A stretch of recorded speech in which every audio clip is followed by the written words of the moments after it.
Selamat malam pemirsa, apa kabar Anda hari ini? Semoga Anda sehat selalu. Pemirsa, kelompok kriminal bersenjata kembali berulah di Puncak, Papua Tengah. 2 unit rumah milik Bupati Puncak Elvis Tabuni dan kantor distrik Omukia dibakar. Bersama saya Gede Satria, inilah Anyus Malam selengkapnya untuk Anda.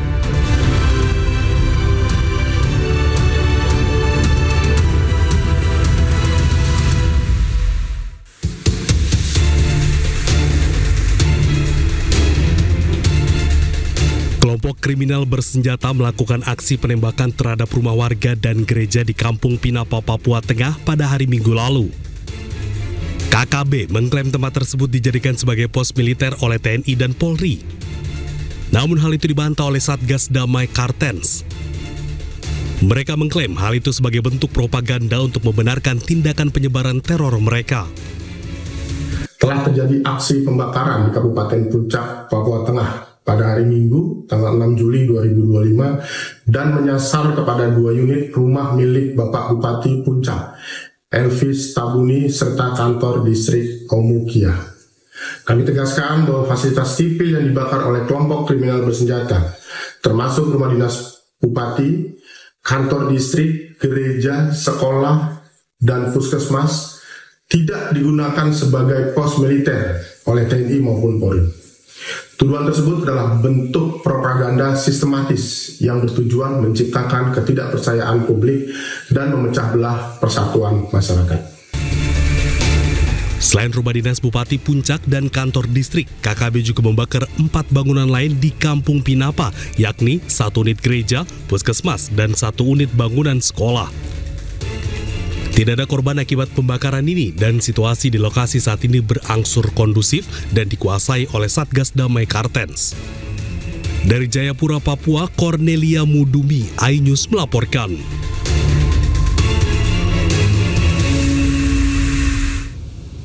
Pemirsa, dari Papua kita beralih ke Jawa Timur. Dituduh sebagai anggota gangster, seorang remaja di Sidoarjo babak belur dikeroyok komplotan pemuda. Ironisnya, 4 di antara pelaku merupakan anak di bawah umur.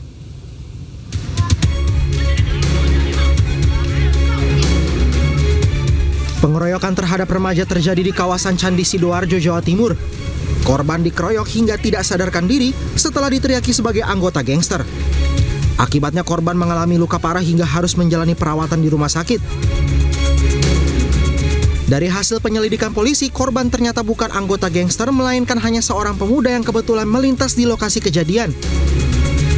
Sementara kelompok pelakulah yang terbukti sebagai anggota gangster. Dalam kasus ini polisi menangkap 7 orang pelaku di mana 4 diantaranya merupakan anak di bawah umur.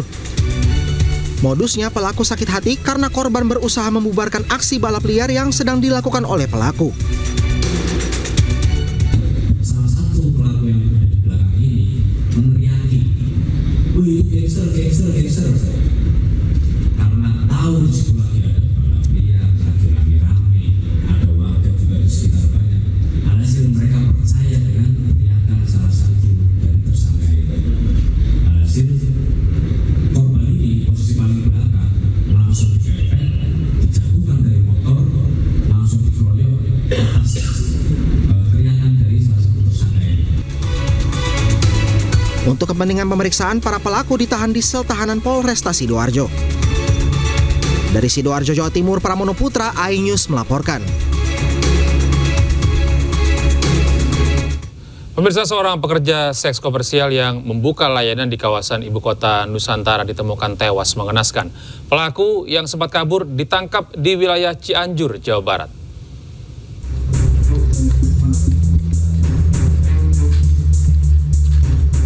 Bermodalkan rekaman ponsel korban, polisi mendeteksi keberadaan terduga pelaku di Cianjur, Jawa Barat.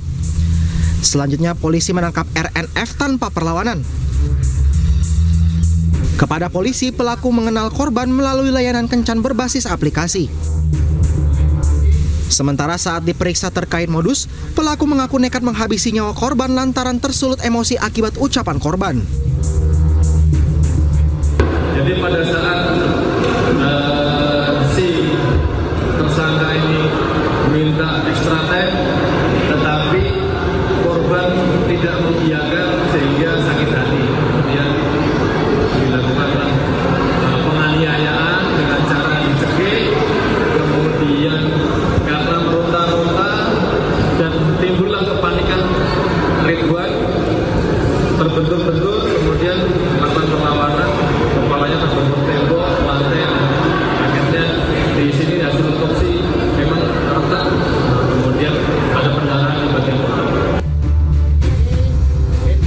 Selain mengamankan pelaku, polisi juga menyita barang bukti 1 unit ponsel milik korban.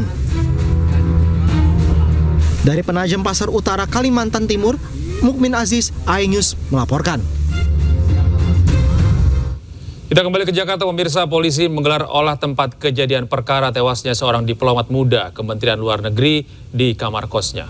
Polisi masih menyelidiki penyebab tewasnya korban. Olah tempat kejadian perkara digelar petugas kepolisian dari Polres Metro Jakarta Pusat dan Polsek Menteng di rumah indekos Godia di Jalan Gondang Dia Kecil, Menteng, Jakarta Pusat pada sore tadi. Polisi juga memeriksa sejumlah ruang lainnya di indekos, halaman depan, serta tempat sampah.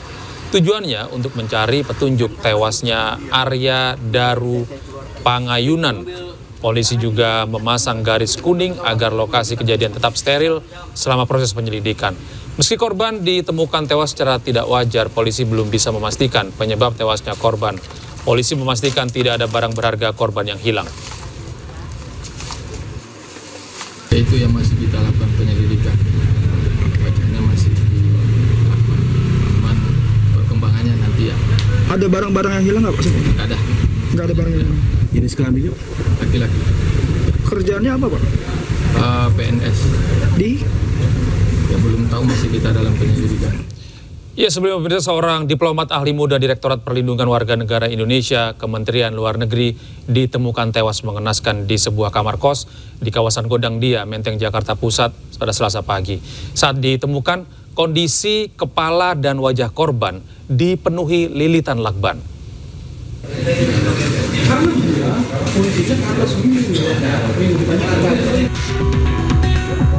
Polisi yang menerima laporan langsung mendatangi sebuah kos di kawasan Gondang Dia, Menteng, Jakarta untuk mengidentifikasi jasad korban.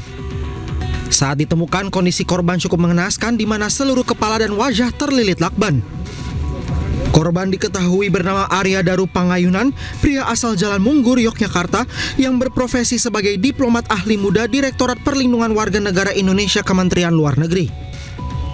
Kecurigaan tewasnya korban bermula dari istrinya yang kesulitan menghubungi ponsel korban sejak 2 hari lalu. Istri korban kemudian meminta penjaga kos untuk mengecek kamar korban. Kondisinya, informasi yang saya dapatkan dari penjaga kosan bahwa yang bersangkutan kepalanya dililit lakban, tapi saya belum bisa memastikan lakbannya jenis apa. Yang jelas itu warna kuning lakbannya, dan kemudian dalam posisi tidur telentang, kakinya ketekuk dan berada di bawah selimut. Jadi ketika penjaga kosan masuk, itu ditarik selimutnya. Polisi kini masih menyelidiki tewasnya korban dengan meminta keterangan dari sejumlah saksi serta memeriksa rekaman kamera pengawas.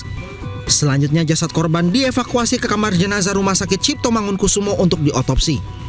Dari Jakarta, Rani Sanjaya, iNews melaporkan.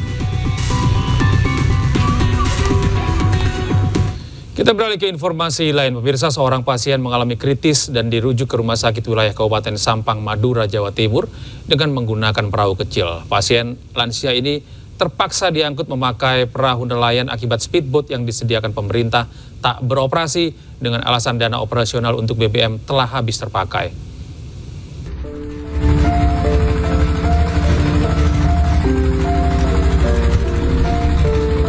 Beginilah kondisi M. Wani, seorang pasien dari Pulau Mandangin, Kabupaten Sampang, Madura, Jawa Timur. Ia terlihat sedang terbaring di sebuah perahu kecil saat hendak dirujuk ke sebuah rumah sakit kota setempat. Pasien lansia berjenis kelamin pria ini terlihat didampingi pihak keluarga dengan kondisi kritis. Terpasang selang infus dan oksigen di bagian tubuhnya. Pihak keluarga membawa ke puskesmas, namun kondisi tubuhnya bertambah memburuk sehingga dirujuk ke rumah sakit di wilayah Sampang dengan menggunakan kendaraan ambulans laut atau speedboat. Akibat speedboat yang disediakan pemerintah diduga tidak beroperasi, pasien terpaksa dibawa dengan menggunakan perahu kecil. Kejadian ini pun viral di media sosial. Memang sudah ada speedboat, sudah ada nakodanya juga, sudah ada wakilnya juga. Nah, tetapi karena memang terkendala BBM.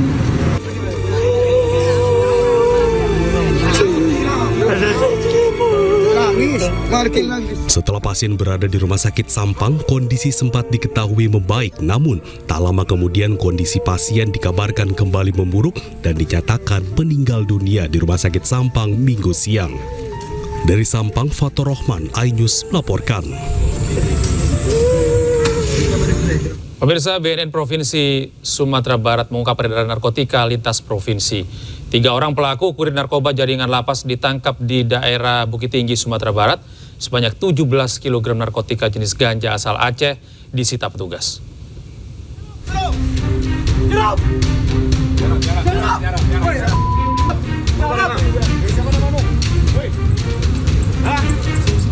Petugas BNNP Sumbar melakukan pengepungan terhadap sebuah mobil di kawasan Bukit Tinggi, Sumatera Barat setelah dilakukan pengintaian dari perbatasan Sumatera Barat dan Sumatera Utara. 3 orang pelaku yang berada di dalam mobil, diantaranya 2 laki-laki dan 1 orang perempuan, diduga merupakan kurir narkoba. Mereka berhasil ditangkap bersama 17 paket besar narkotika jenis ganja kering seberat 17 kg. Ketiga pelaku mengaku merupakan kurir narkoba jaringan lapas yang diperintah oleh seorang napi di Lapas Sawah Lunto yang saat ini tengah dikembangkan. Sekarang ada modus baru, mereka berpindah-pindah. Dari penyambungan mereka naik motor dengan model pos itu kiri kanan, kemudian ditransit di suatu tempat dibawa ke kendaraan. Itu modus mengelabui petugas. Ketika kita dapat informasi yang membawa itu adalah pakai motor, ternyata begitu di lapangan mereka bawa kendaraan. Atas perbuatannya, tersangka terancam hukuman minimal 5 tahun penjara dan maksimal 15 tahun penjara. Dari Padang, Sumatera Barat, Budi Sunandar, iNews melaporkan. Terima kasih Anda masih bersama kami di iNews Malam. Pemirsa, banjir masih mengenangi kawasan perempatan Outer Ring Road di Puri Kembangan, Jakarta Barat hingga Selasa malam. Arus lalu lintas di perempatan Outer Ring Road, Puri Kembangan, Jakarta Barat padat. Kepadatan ini terjadi akibat arus lalu lintas yang menuju Karangtengah dan Meruya belum bisa dilintasi sepeda motor akibat banjir. Banjir setinggi 60 cm masih merendam jalan penghubung. Masyarakat yang hendak ke wilayah Ciledug, Tangerang menjadi terhambat. Sejumlah pengendara sepeda motor terpaksa menuntun kendaraannya agar dapat melintas. Petugas gabungan masih berjaga di lokasi untuk membantu masyarakat yang hendak melintas di jalan ini.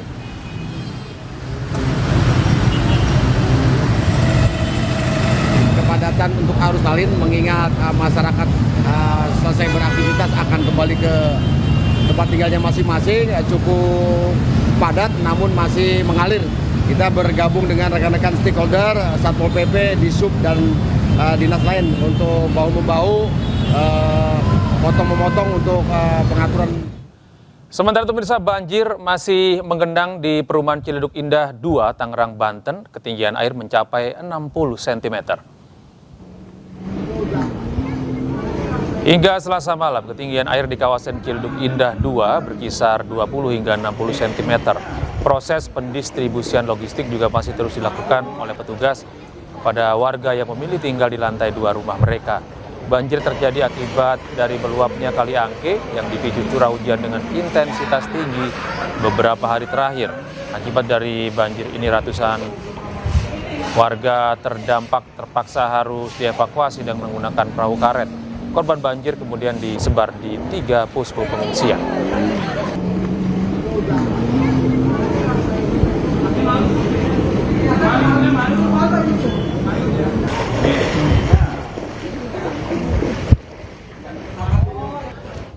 Ya pemirsa, untuk mengetahui situasi terkini, kami telah terhubung dengan rekan kami Indra Setiabudi di perumahan Ciledug Indah 2, Tangerang, Banten. Selamat malam Indra. Ya, bagaimana situasi terkini di kawasan Anda melaporkan di kawasan Ciledug ini? Silakan. Baik, selamat malam Gede dan juga pemirsa. Dapat kami informasikan situasi terkini di perumahan Ciledug Indah 2, yang mana kalau kita bandingkan dengan siang hingga sore tadi, ini mencapai angka 2 meter ketinggian dari banjir yang menggenangi kawasan ini. Namun hingga sampai saat ini sudah berangsur surut, dan tadinya ini kendaraan bermotor tidak bisa dilalui, namun hingga sampai saat ini sudah bisa dilalui dikarenakan sudah sangat surut sekali Gede dan juga pemirsa. Dan perlu menariknya lagi Gede, tempat saya melaporkan saat ini tadinya ini dengan ketinggian 60 cm, yang mana kalau kita dengan ukuran dengan badan saya, tinggi saya ini dengan 170, ini sepinggang ukuran saya berdiri tempat saat ini, namun hingga saat ini hanya genangan saja. Dan kalau pantauan kami juga rumah-rumah ini masih ada yang sudah kosong, yang masih memilih untuk mengungsi lantaran masih kotor begitu dan belum bisa ditempati. Dan sampai saat ini juga kami juga melihat di kawasan ini juga sudah ada warga yang melakukan aksi bersih-bersih rumahnya, dikarenakan memang situasi terkini ini sudah sangat surut sekali, mengingat tadinya ini siang dan sore tadi ini mencapai 60 cm. Dan bisa saksikan ini masih ada warga yang sudah melakukan aktivitas bersih-bersih begitu. Kita langsung tanya saja ya. Selamat malam Bapak. Maaf mengganggu nih Pak, ini lagi bersih-bersih nih Pak ya? Iya, nggak apa-apa. Pak, boleh tanya-tanya sebentar ya Pak ya, izin ya. Bapak dengan nama siapa Pak? Saya Yuwono. Oh, Pak Yuwono. Pak Yuwono, ini aksi bersih-bersih ini emang sudah surut sekali ya pada saat ini Pak ya? Sini sih insya Allah sudah surut. Biasanya kalau kayak gini kelihatan airnya udah mengalir sini, habis udah surut. Pengalaman yang udah tahun yang lalu. Oke, memang tahun ini apakah memang sering banjir di sini apa seperti apa nih Pak? Sini itu biasanya itu langganan banjir kayak 5 tahunan sekali Pak. Iya, ini dari ini 5 tahunan sekali lah, ini yang terakhirnya ini banjir. Oh, baru 5 tahunan ini Pak. Ini kan kali angke begitu ya Pak. Ini meluap ya karena hujan yang 3 hari berturut-turut ya Pak ya. Ini Bapak bisa gambarkan nih Pak, rumah Bapak saat ini masih tergenang ya, namun Bapak udah melakukan aksi bersih-bersih pada sore, maksud kami pada malam hari ini begitu. Oh, berarti masih tergenangan ya Pak. Berarti ini melakukan penyedotan berarti Pak ya? Ya, ini kami sedot karena kondisi lantai agak di bawah jalan. Kalau kami dengan manual itu kan terlalu capek, kelamaan begitu Pak. Oke. Kenapa nih Pak? Ini rumah kan masuk nih Pak. Kenapa tidak memilih untuk mengungsi begitu Pak? Alhamdulillah kebenaran ada loteng di atas, jadi masih bisa seduh air, seduh Indomie kayak gitu, sambil jaga-jaga kemungkinan air tambah naik begitu Pak. Selama ini penanganan dari Pemprov setempat maupun juga pihak PMI yang saya lihat mengirimin distribusi logistik, ini gimana tanggapannya Pak nih? Untuk pengiriman bantuan kami alhamdulillah sih sampai Pak. Nyampe dari tadi sore juga dikirim juga makanan, terus alat-alat bayi kami alhamdulillah terima Pak. Oke, berarti semua tidak ada kekurangan ya Pak ya? Aman, alhamdulillah aman. Lancar semua. Monggo Pak dilanjut Pak aktivitas bersih-bersih rumahnya.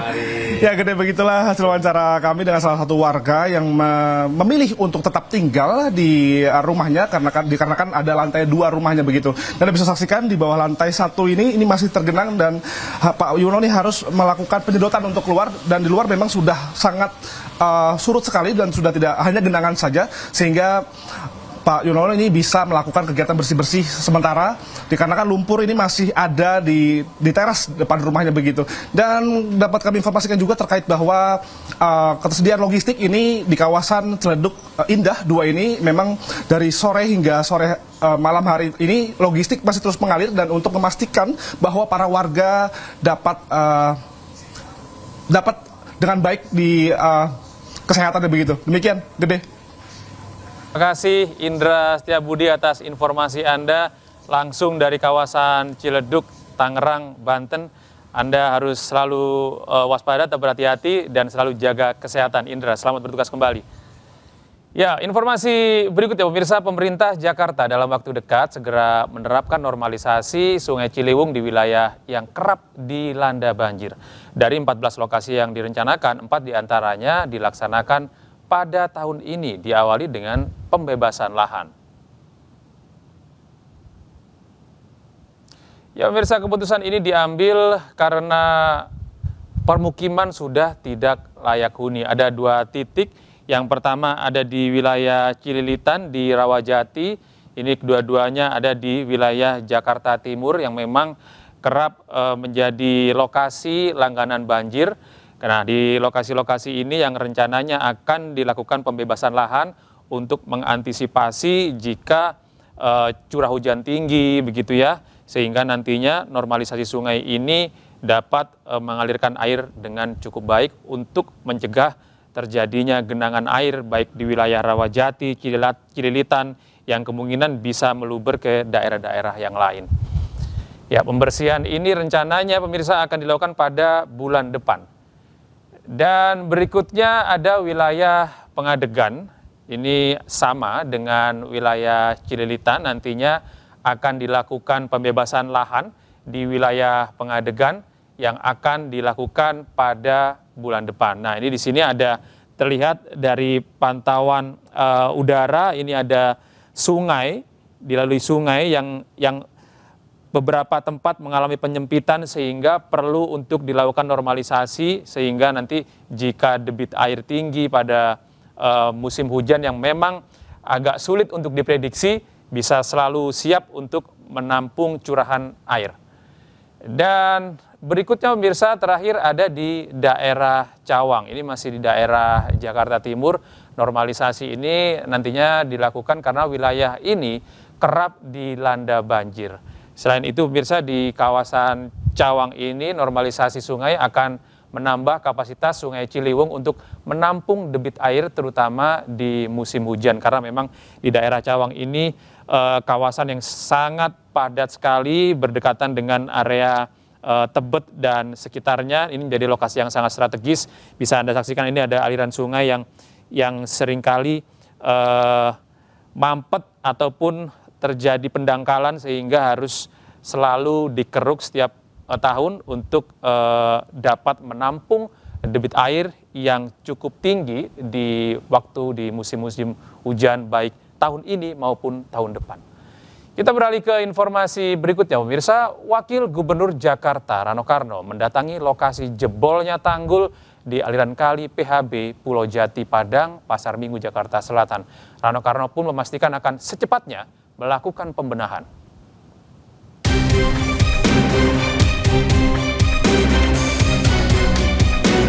Pasca ambruknya tanggul aliran kali PHB Pulau di Jati Padang, Jakarta Selatan, Wakil Gubernur Jakarta langsung mendatangi lokasi dan berkoordinasi dengan warga setempat. Tanggul yang juga tembok sebuah musola tersebut jebol pada Senin kemarin hingga air dari aliran kali meluber dan merendam permukiman warga. Saat berada di lokasi, Rano Karno yang akrab disapa Bang Dul berjanji akan segera melakukan pembenahan. Rano juga menyebut banjir kali ini disebabkan 3 hal, yaitu banjir rob, hujan lokal, dan hujan di hulu sungai. Makanya petugas kita hari ini akan kita perintahkan untuk segera membongkar dinding itu. Beberapa wilayah pasti berbeda-beda, gitu loh. Untuk antisipasi kedepannya gimana nih Bang Dul terkait adanya banjir selama seminggu? Yang secara general kita akan melakukan modifikasi cuaca. Ya, udah 2 hari ini kalau mungkin teman-teman nggak lihat bahwa kita kerjasama dengan Angkatan Udara, kita menebar garam di langit sebetulnya. Tapi memang karena awan ini kan itu kumpulannya besar, jadi kita hanya bisa membagi di beberapa wilayah. Cuaca ekstrim masih mengintai kota Jakarta. Warga di bantaran kali maupun kawasan langganan banjir diharapkan untuk tetap siaga menghadapi datangnya air. Dari Jakarta Selatan, Den Helmi Sajangbati, iNews melaporkan.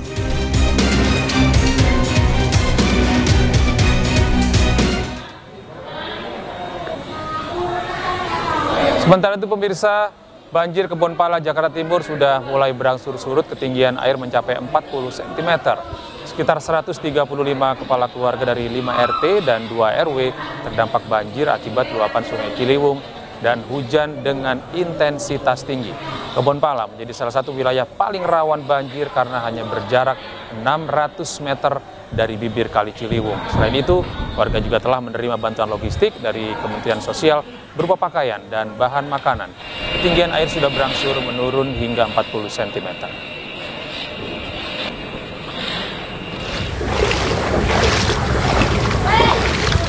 Banjir akibat luapan Sungai Citarum dan Sungai Cibeot masih tinggi. Ketinggian air bervariasi mulai 40 cm hingga 2 meter. Banjir di 6 desa ini terjadi sejak siang hingga malam. Tidak adanya tanda air surut. Meski warga rumahnya terendam banjir, masih ada warga yang nekat untuk menerobos banjir hanya untuk melihat keluarganya yang berada di lokasi banjir karena belum mengungsi. Diketahui pemirsa, jumlah di Desa Karangligar sendiri ada 470 rumah dan 518 kepala keluarga serta 1.493 jiwa yang terdampak banjir dari Dusun Pangasinan dan Dusun Kampek.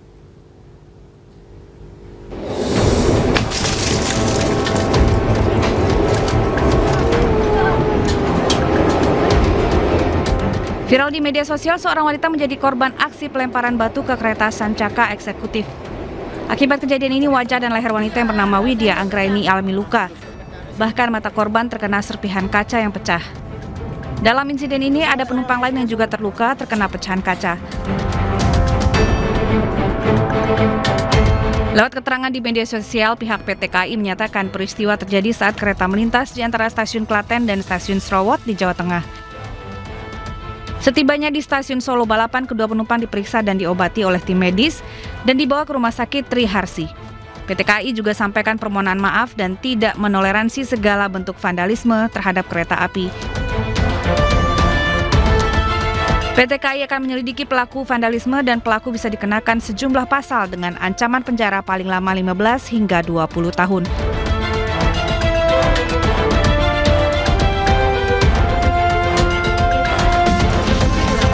PT KAI memohon masyarakat tidak melakukan aksi vandalisme ke kereta api apapun alasannya, karena dampaknya berbahaya bagi perjalanan kereta api. Iya.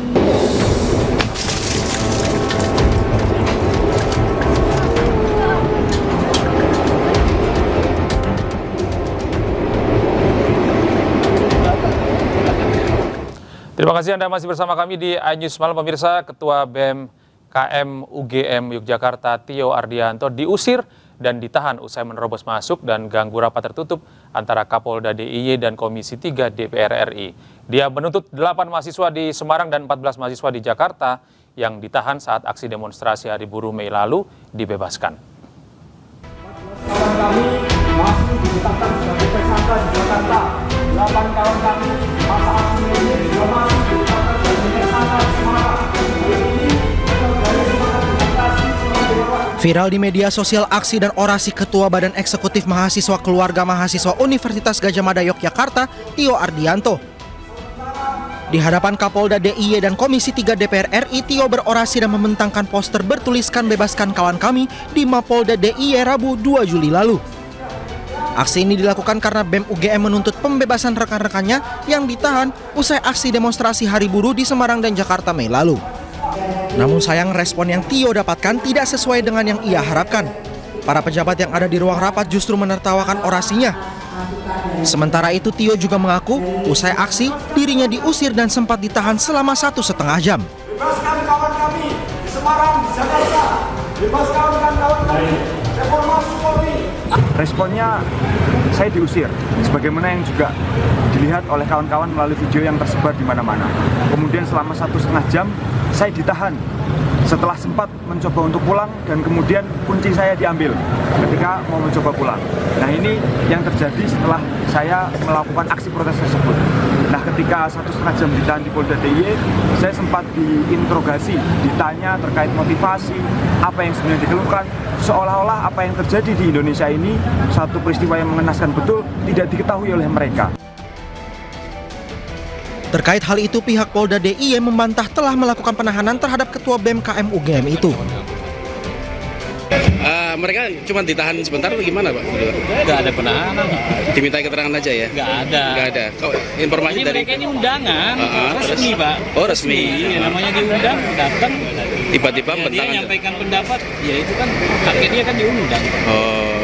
Ya, nggak ada penahanan. Dalam kaitan undang aja. Oh, diundang aja ya. Iya.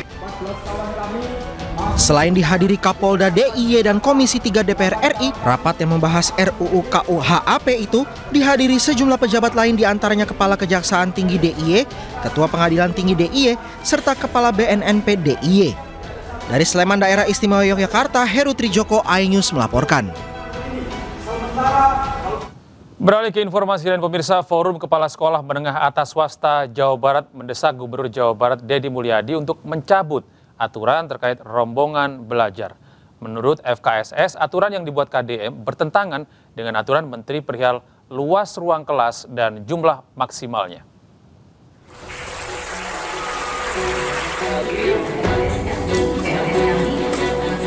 Gubernur Jawa Barat Deddy Mulyadi mengeluarkan keputusan Gubernur Provinsi Jawa Barat tentang petunjuk teknis pencegahan anak putus sekolah jenjang pendidikan menengah di Provinsi Jawa Barat. Dalam aturan tersebut menyebutkan calon murid ditempatkan kepada satuan pendidikan maksimal 50 orang yang disesuaikan dengan hasil analisis data luas ruang kelas. Rencananya, KDM akan menerapkan di sejumlah daerah yang dianggap kekurangan sekolah seperti di Depok, Bekasi, Bogor, dan Bandung. Dulu membuat sekolah tidak didasarkan pada jumlah penduduk pada sebuah wilayah. Nah, ini yang harus menjadi kajian kita, sehingga angka 50 itu bisa jadi ada yang satunya 50, ada yang lain hanya 30 atau 20. Bahkan ada SMA yang akan segera merger oleh saya, karena muridnya cuma 11. Apakah sekolah swasta tidak akan kebagian murid? Masih ada 400.000 lebih yang tidak bisa ditampung di sekolah negeri. Jadi masih banyak siswa ini, gitu. Terkait hal tersebut, Ketua Umum Forum Kepala Sekolah SMA Swasta Jawa Barat menyebut aturan yang dibuat KDM bertentangan dengan aturan Menteri perihal luas ruang kelas dan jumlah maksimalnya. Selain itu, ada sekolah yang nyaris gulung tikar akibat kebijakan tersebut. Dampaknya sangat terasa ya, dampaknya terasa. Kami kemarin setelah PPDB SPMB tahap 1, kita mengadakan rapat koordinasi dengan pengurus FKS Kabupaten Kota, dan berdasarkan laporan dari pengurus FKS Kabupaten Kota bahwa hasil dari SPMB tiap kabupaten kota itu ada sekitar baru masuk 30%-an, 30% bahkan 20%, dan bahkan ada sekolah-sekolah yang sampai sekarang belum ada pendaftaran.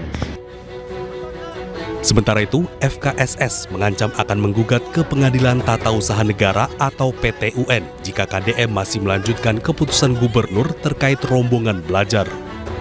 Dari Bandung, Jawa Barat, Ervan David, iNews melaporkan. Massa yang tergabung dalam relawan alumni Universitas Gadjah Mada atau Relagama bergerak menggelar aksi unjuk rasa di Boulevard kampus tempat. Aksi unjuk rasa ini untuk mempertanyakan keaslian ijazah Presiden Republik Indonesia ke-7, Joko Widodo. Massa membawa sejumlah poster dan spanduk bertuliskan sejumlah tuntutan dan pernyataan sikap. Massa aksi menilai polemik ijazah Jokowi yang diragukan keasliannya telah menjadi bola liar yang berpotensi memecah persatuan dan kesatuan bangsa. Mereka mendesak Jokowi dengan sukarela dan itikat baik menunjukkan ijazah sarjananya kepada publik apa adanya.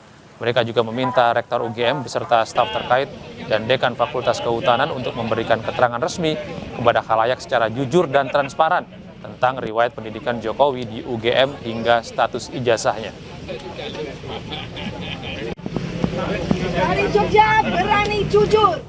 Pemirsa, PT MNC Energy Investments Tbk menggelar rapat umum pemegang saham tahunan di gedung iNews Tower, Kebon Siri, Jakarta Pusat. Dalam rapat ini, perseroan berencana untuk masuk dalam segmen bisnis energi baru dan terbarukan untuk mendorong pertumbuhan bisnis perusahaan.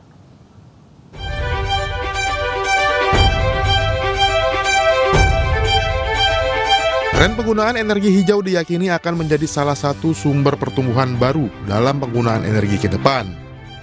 Untuk itu, PT MNC Energy Investment Tbk yang berkode emiten IATA berencana akan mengembangkan bisnis energi baru terbarukan sebagai strategi perseroan untuk mendorong pertumbuhan bisnis di masa depan.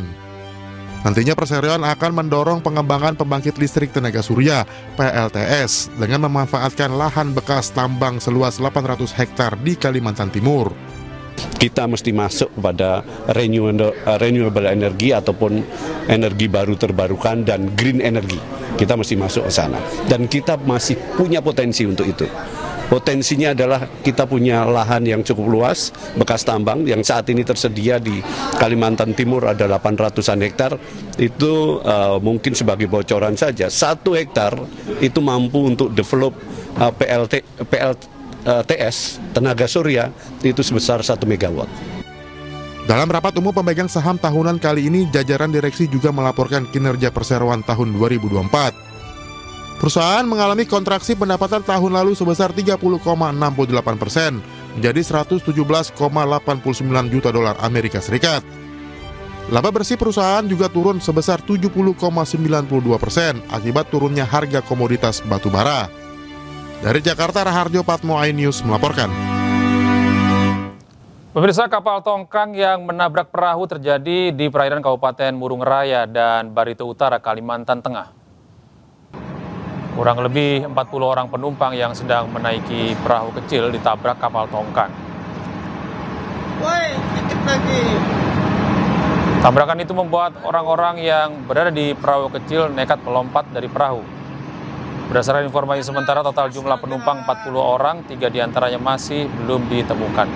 Para penumpang perahu tersebut merupakan warga asal Murung Raya yang hendak pergi ke Puruk Cahu. Kelotok ada nggak kelotok?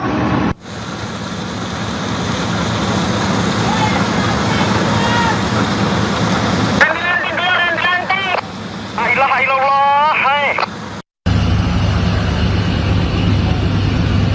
Aduh.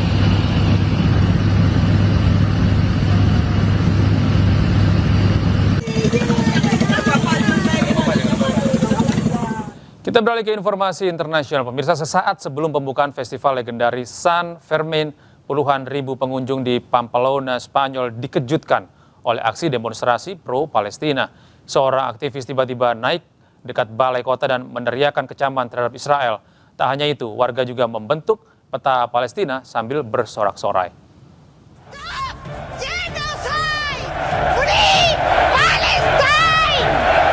Ada hal berbeda yang terjadi pada pembukaan Festival San Fermin tahun ini. Tak hanya ditandai oleh letusan kembang api tradisional, tapi juga oleh suara solidaritas dan perlawanan terhadap genosida. Sesaat sebelum festival dibuka, di tengah puluhan ribu pengunjung yang memadati halaman utama Plaza Consistorial, seorang aktivis meneriakkan kecaman terhadap Israel dari balkon serta menyuarakan solidaritas untuk Gaza.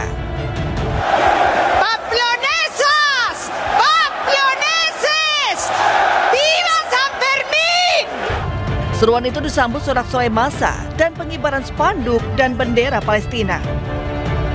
Sesaat setelah itu, aktivis tersebut juga berteriak lantang agar Israel menghentikan genosida dan membebaskan Palestina. Stop genocide! Free Palestine! Tak hanya itu, para pengunjung juga membentuk peta Palestina sambil bersorak-sorai.